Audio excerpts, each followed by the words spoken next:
let's talk about the TikTok ban. So I really didn't expect to be making this video since pretty much every year we get news about how Congress wants to ban TikTok, spanning all the way back to 2020. But as it turns out, on January 19th, 2025, the US Supreme Court actually followed through with banning TikTok in the United States. If you can't do the time, don't do the crime. For a grand total of 12 hours. Okay, time's up. The night before the official ban date, notifications were sent out by TikTok saying that the US law banning the app forced them to kick Americans off, leading to pretty much everyone losing access around 7:30 p.m. PST. I think we all found this pretty odd because why were we losing access before the official date? The time didn't even align with a specific time zone in the United States or China for that matter. Well, after the 12-hour period was over, it was apparent that there was in fact a ban on the app because people were no longer able to download it from the App Store. This is what we expected to happen in the first place, so it was funny to see people surprised when TikTok was back up and running and they couldn't re-download the app. But this doesn't explain why so many of us lost access for those 12 hours. What was going on during that time, and what was up with that pop-up message? The pop-up that we got that evening was odd because it insinuated that Trump was the one who was going to save the app, though he wasn't even president at that point.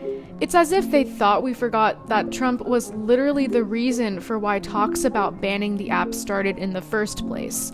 And then when TikTok was back up and running the next morning, the message thanked Trump for working with TikTok to save it. Again, at that point he technically didn't have the political power to do this, yet he was being credited for it. Even if Trump truly did save TikTok, a lot of people aren't buying it, as it seems more like an attempt to buy him some brownie points for being a savior of the app before he was officially sworn in as president. Typically, when an app goes down for maintenance or the like, an error message will pop up, like a 404 or an under construction message.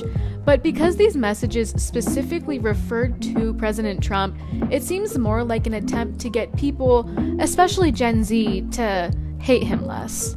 There's a couple different theories circling the internet regarding these series of events. One theory is that Meta is trying to buy TikTok because an account was made for Facebook the day before the ban.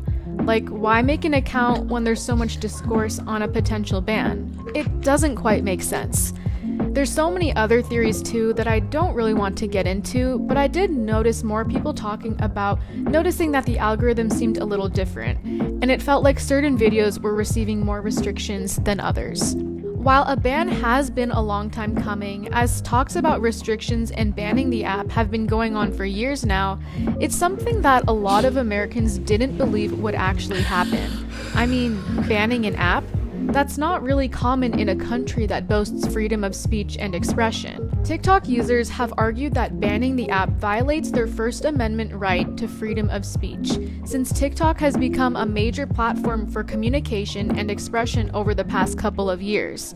I would be lying if I didn't say that TikTok has been a significant source of information for myself, whether it be for breaking news, recipes to try out, or skincare and makeup recommendations. I, like many, were initially hesitant to download TikTok in its early days when it was just gaining traction before 2020. But if you've used TikTok at all, you would know just how good their algorithm is, as it tailors the content to pretty much exactly what you want to see after just a couple of uses. And of course, with the help of this feature. I don't think Americans expected to get this close to a ban. I mean, there really are so many other pressing problems the country should be worrying about that I think we all just kind of assumed these discussions would fizzle out. TikTok is loved by millions of Americans and is a source of income for many as well. And let's be honest, the US doesn't have the best reputation when it comes to health and safety, so to think that TikTok would get banned to protect Americans, especially when there's so much backlash, doesn't quite check out.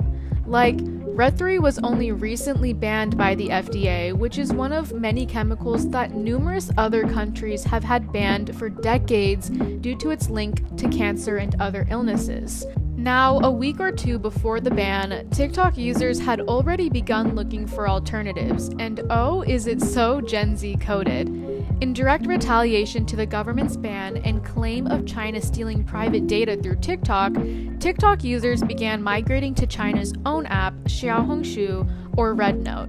This might be the best Gen Z response to the ban, because what's better than using an app that is owned by a Chinese company? Well, migrating to an adjacent app also owned by a Chinese company, which has a much higher likelihood of stealing personal data.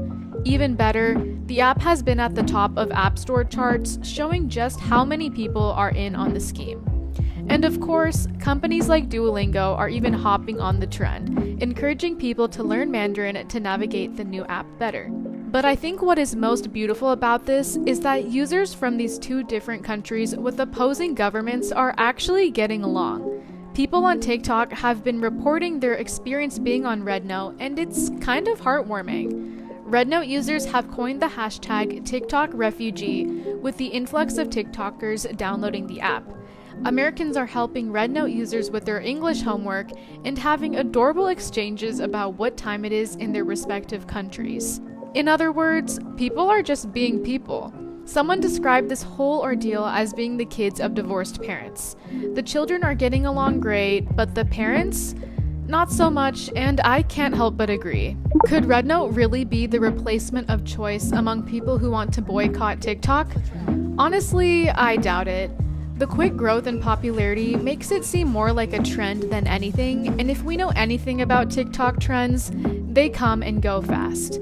Instagram has already been prepping their app in anticipation of the ban, most notably by getting rid of their iconic square feed and replacing it with rectangles, which aligns well with the TikTok page format. And I wouldn't be surprised if Instagram came out with more updates in the future, making the app as close to TikTok as possible in hopes of becoming the sole replacement. I'm honestly not really sure if there could ever be a true replacement for TikTok if the ban goes all the way through, just because of the generational impact the app has made. So the ban actually happened, but what's next? While TikTok is safe for now, its future in the US is still up in the air. President Trump recently suggested pushing the complete ban further down the line this year, possibly giving TikTok more time to address the concerns raised. There's even talk of trying to negotiate a deal, like a 50% buyout by a US-based company as a way to resolve the national security issues. But even with this temporary reprieve, if Americans start leaving the app, the repercussions for TikTok could be massive. The US makes up 16.75% of all TikTok visits, which is a significant portion of their traffic and revenue. So losing the American user base would mean a major financial hit for the company. With that being said, I doubt TikTok would vanish entirely. It's still wildly popular in many other countries. Though loss of such a large and engaged audience would make it much harder for TikTok to maintain its dominance in the global social media space, I'm sure it would stay afloat, but only time will tell. If you like this video, you should check out the rest of my channel and consider subscribing for similar content. Okay, bye for now!